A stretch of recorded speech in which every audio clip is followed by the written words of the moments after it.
no ar com o CB Poder, programa do Correio Brasiliense e da TV Brasília Rede TV. Chegamos até você pelas redes sociais e os principais tocadores de podcast do país. Se ligue e participe aqui com a gente das nossas lives do Correio, que você pode escolher Facebook, Twitter ou YouTube. Eu sou Denise Rotenburg e aqui com a gente o padre Kelman Luiz, ele que é candidato à presidência da República pelo PTB. Muito bem-vindo, Padre Kelman. É um Obrigado, prazer receber o Denise. senhor aqui. Obrigado. Deus abençoe você. Pois é, o senhor entrou na campanha ali meio de improviso, de última hora, depois que a Justiça Eleitoral ela indeferiu a candidatura de Roberto Jefferson, que era ali o grande líder, Sim, né, sim. do Do PTB. PTB. Ele está preso. Por que que o senhor entrou nessa campanha assim? Por que que o senhor quer ser presidente da República? Eu vou lhe responder a primeira pergunta. Por que eu quero ser presidente da República? Eu costumo sempre conversar com o pastor Gamonal justamente isso. Nós, padres e pastores, nós cuidamos do povo. Em nossas paróquias, nas nossas comunidades, a gente cuida de gente. A gente sabe das necessidades do povo. E por isso, nós, como representantes também do povo, nós podemos, como sacerdotes que somos, cuidar melhor dessas pessoas de uma maneira coletiva.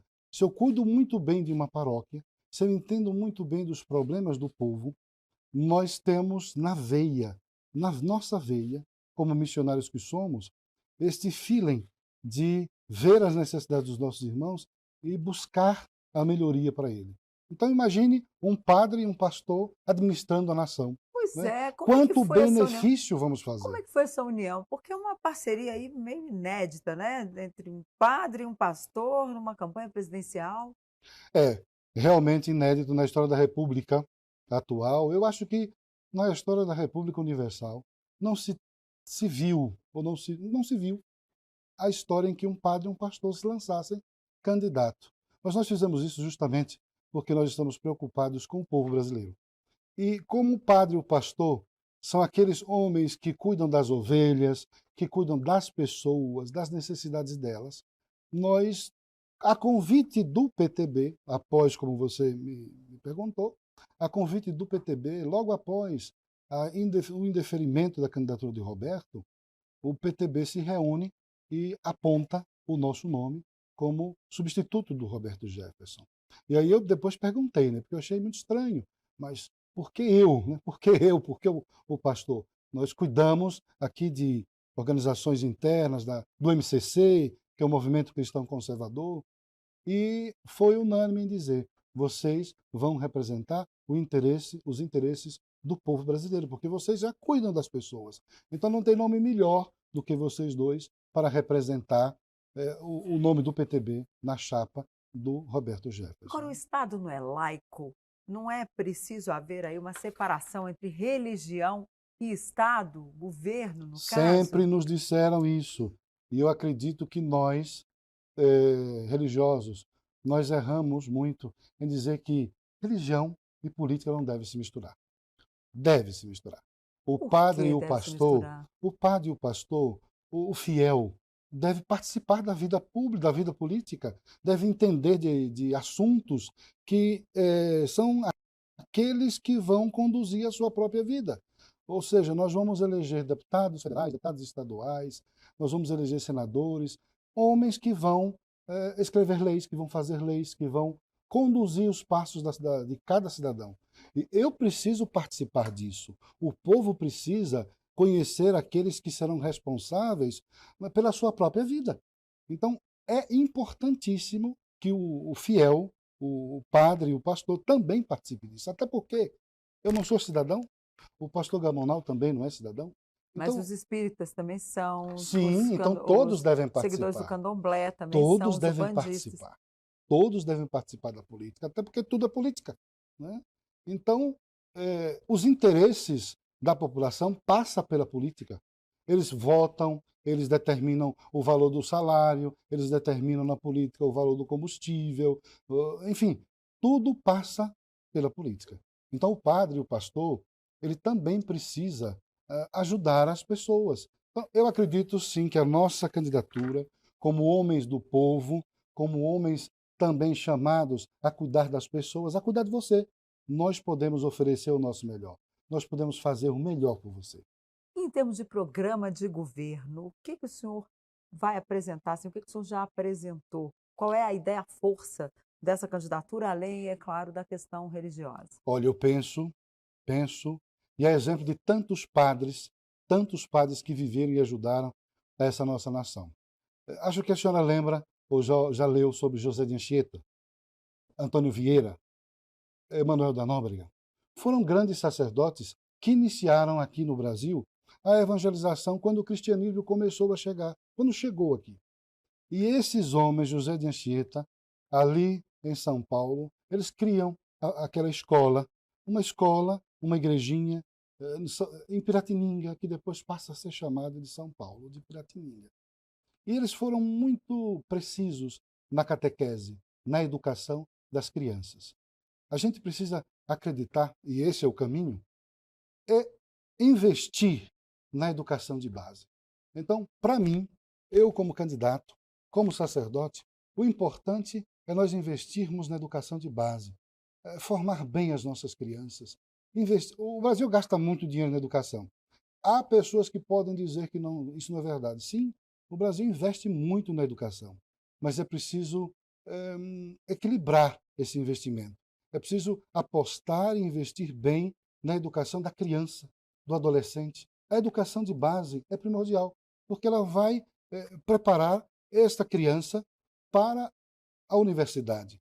Então, eu vou lá na universidade, lá na ponta, eu vou receber o jovem, a criança, o adolescente e o jovem, já com uma cabeça preparada, já preparado para os desafios da vida, já com matemática, português, ciência, química, já bem desenvolvido na sua mente, no seu cérebro. E aí sim passa-se a educação superior. Mas eu preciso oferecer as bases. Por quê? Você consegue construir uma casa pelo telhado? Constrói. Começa pelas fundações. Começa pelas fundações. Então, as fundações são as nossas crianças, são os nossos adolescentes. Nós precisamos investir e salvar as nossas crianças e adolescentes. E aí sim, nós teremos um jovem na universidade consciente dos seus direitos, dos seus deveres, fazedores de justiça, sabedores daquilo que tem que fazer, conscientes de que amanhã ele será como a senhora, uma jornalista, será um advogado, será um padre, será um professor, mas com uma formação toda ela já construída. A universidade vai complementá-la e ele vai saber viver bem e aproveitar bem tudo aquilo que está sendo oferecido na universidade, porque já teve toda uma formação, toda uma instrução, toda uma base anterior que o capacitou a chegar à universidade e valorizar e aproveitar melhor os estudos acadêmicos que serão oferecidos. Não é? Então, eu acredito na formação, na educação de base. E quais são as outras propostas que o senhor pretende? Porque para a gente oferecer uma educação, tem que ter uma economia forte, um orçamento que possa arcar com uma despesa, Sim, sim, né, sim, com um sim. investimento nessa área. Sim. Nós sabemos que as pessoas, nós todos, né, eu tenho que me incluir, eu faço parte disso tudo, nós pagamos muitos impostos. Né? É preciso que a gente faça um enxugamento, um ajustamento, né? Faça a reforma administrativa, a reforma econômica, porque uma equilibra a outra. Então é por aí, o caminho é por aí. Agora, para isso tem que ter base política, né. Como é que o senhor pretende, assim, fazer alguma ter uma base política, sendo que o PTB é um partido que vem reduzindo de tamanho aí ao longo dos últimos anos, das últimas décadas, né, vamos dizer assim. Talvez muitas pessoas possam se preocupar com o tamanho do partido. O PTB está se preocupando com a qualidade do partido. E para nós PTBistas, eu digo nós PTBistas porque eu fui convidado por Roberto Jefferson. Eu estava ali na minha paróquia, no início de uma paróquia, uma missão ortodoxa, e pela providência divina eu conheci Roberto Jefferson. E esse conhecimento nasceu uma amizade, e Roberto me pediu: padre, o senhor poderia me ajudar em algumas questões que eu preciso melhorar, modificar, deixar esse partido um tanto mais cristão e mais conservador. É aí que eu entro, é aí que Quando que o começa a senhor minha entrou? história. Se eu não estiver enganado, foi no finalzinho de 2019, antes da pandemia. E nós começamos esse trabalho a pedido dele. E ajudá-lo a melhorar as estruturas do partido, no sentido de melhorar aquilo que nós queremos que o PTB seja, e já está sendo, um partido cristão e conservador. Então, a preocupação nossa não é com o tamanho do partido, como a senhora mesmo agora disse. Reduzir um pouco o número de deputados. Por quê? Porque o PTB hoje ele tem uma proposta clara, ideológica. É um partido de direita, é um partido, ou eu posso até dizer, é o único partido cristão e conservador do Brasil. Não há outro.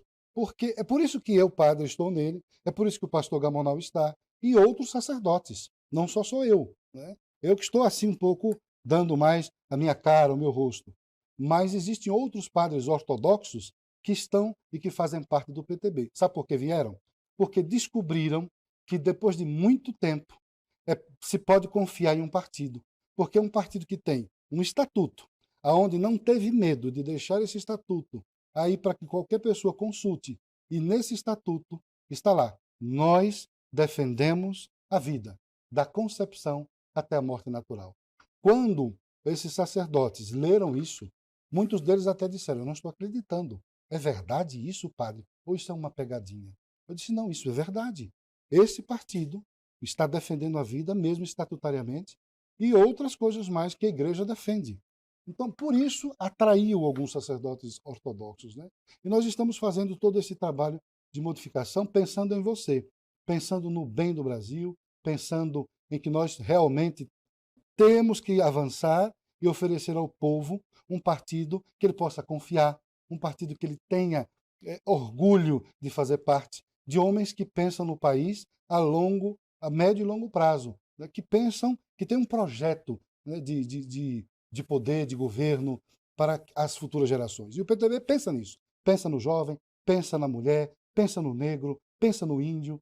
Nós temos uma estrutura já organizada para atender a essas necessidades. Mas não é meio contraditório, porque eu lembro daquela imagem que o Roberto Jefferson apareceu com 2 armas nas mãos, apontando, e agora, ou seja, vem um padre substituí-lo. Isso não é uma contradição, essa Não, defesa das armas não, com a defesa da não. vida? Com as armas eu estou defendendo a vida também.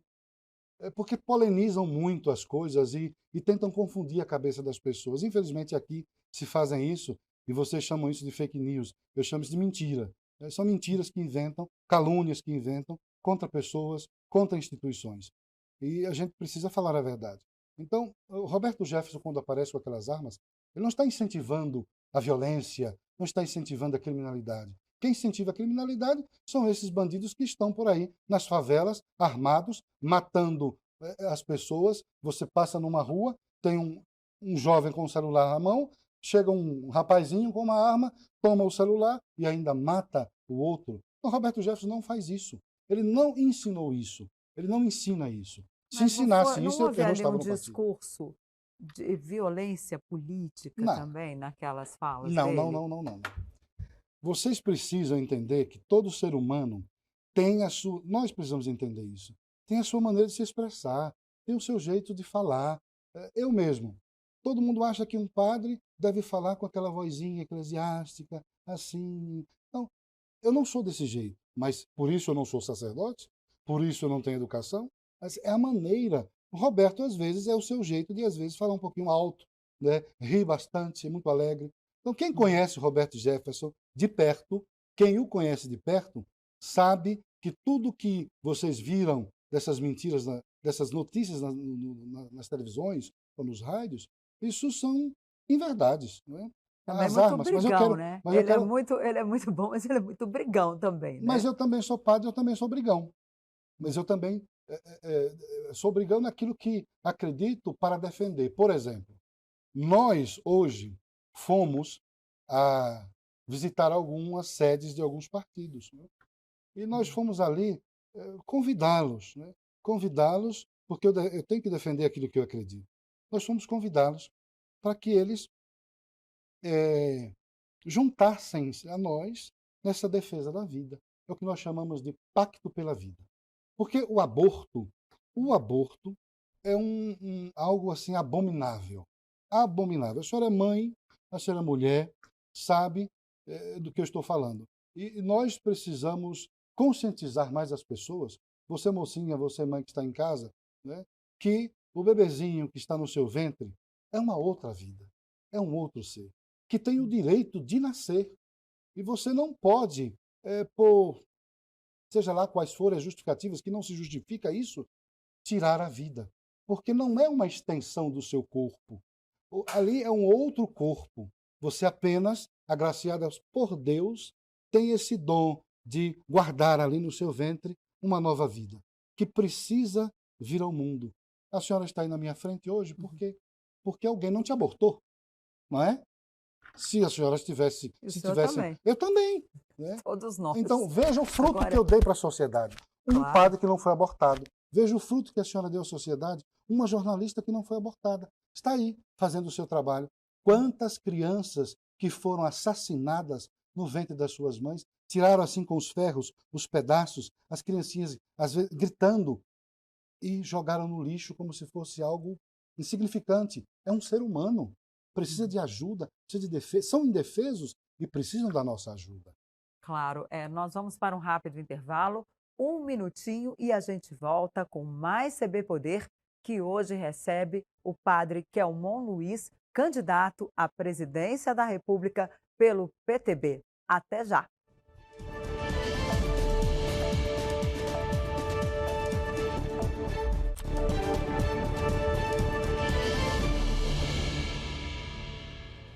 E a gente volta com o segundo bloco do CB Poder, que hoje recebe padre Kelmon Luiz, candidato à presidência da República pelo PTB.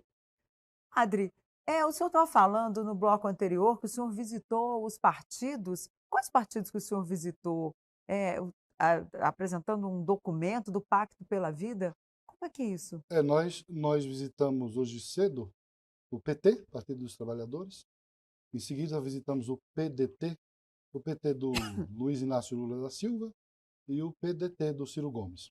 Nós levamos para eles porque, como nós somos sacerdotes, eu sou padre, o pastor Gamonal, nós vemos que esses candidatos, eles também se dizem cristãos. E nós todos cristãos temos uma pauta comum, que é defender a vida. Então nós levamos esse documento que foi protocolado até, foi entregue na sede desses partidos, convidando a esses candidatos, como cristãos que são, a defenderem a vida como nós defendemos. Né? E eu espero que assinem. Né? Porque se todos nós somos cristãos, como dizemos que somos, nós temos que respeitar logo aquele primeiro mandamento. Não matarás. Né? Então, esse é o convite.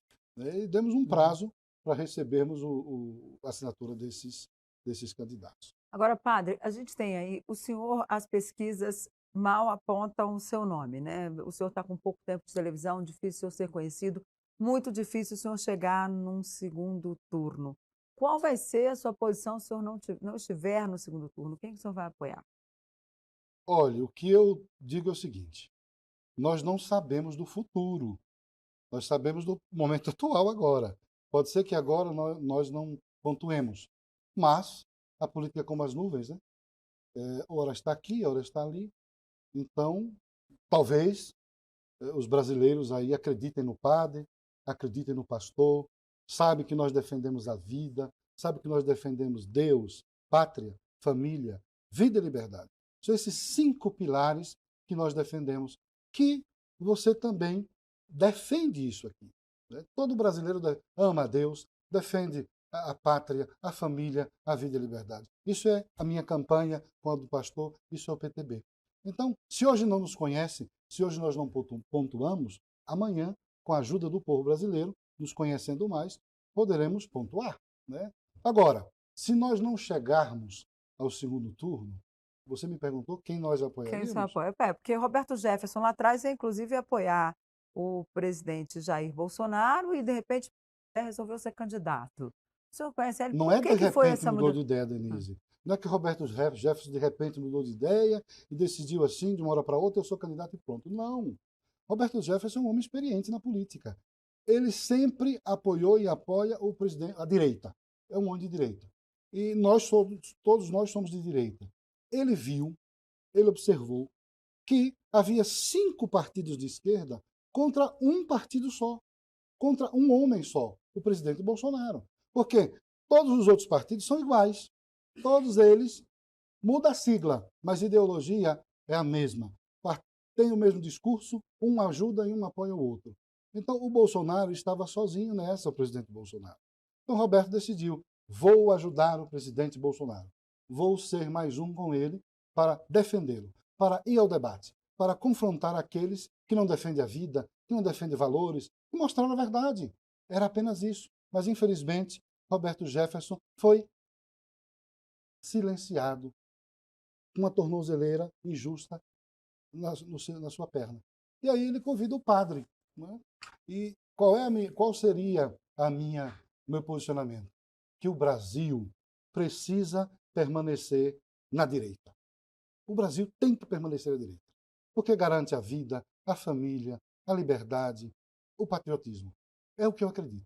Eu sou Agora de deu tanta direita. tensão aí, né, nesses últimos anos, tensão com o judiciário, tensão com os outros poderes também. Como é que fica com a justiça eleitoral? Como é que fica essas questões no caso de vitória aí do presidente Jair Bolsonaro, já que o senhor vai apoiá-lo no segundo turno? Como é que fica? A questão das tensões entre os poderes. O senhor Bom, acha que isso, isso vai diminuir? olha, se cada um fizesse aquilo que lhe compete bem, deixando que cada um fazendo aquilo que lhe compete bem. O executivo cuida das coisas do executivo, o judiciário cuida das coisas do judiciário, o legislativo cuida das coisas do legislativo, um dialoga e respeita o outro, aí funciona. Mas se um cresce, vamos falar esse linguajar que o povo entende, cresce o olho na ação do outro, ao ponto de interferir na ação daquele, já vai dar problema.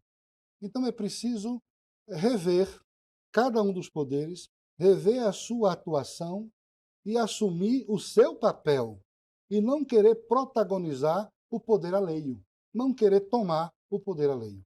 Respeitem o executivo, o legislativo se respeite e assim o legislativo, e nós todos harmonicamente, vamos conduzir a nação.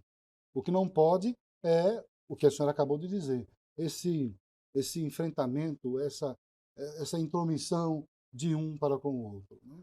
Agora, em relação eu lembro que numa outra campanha presidencial, o senador Cristóvão Buarque foi candidato em defesa da educação.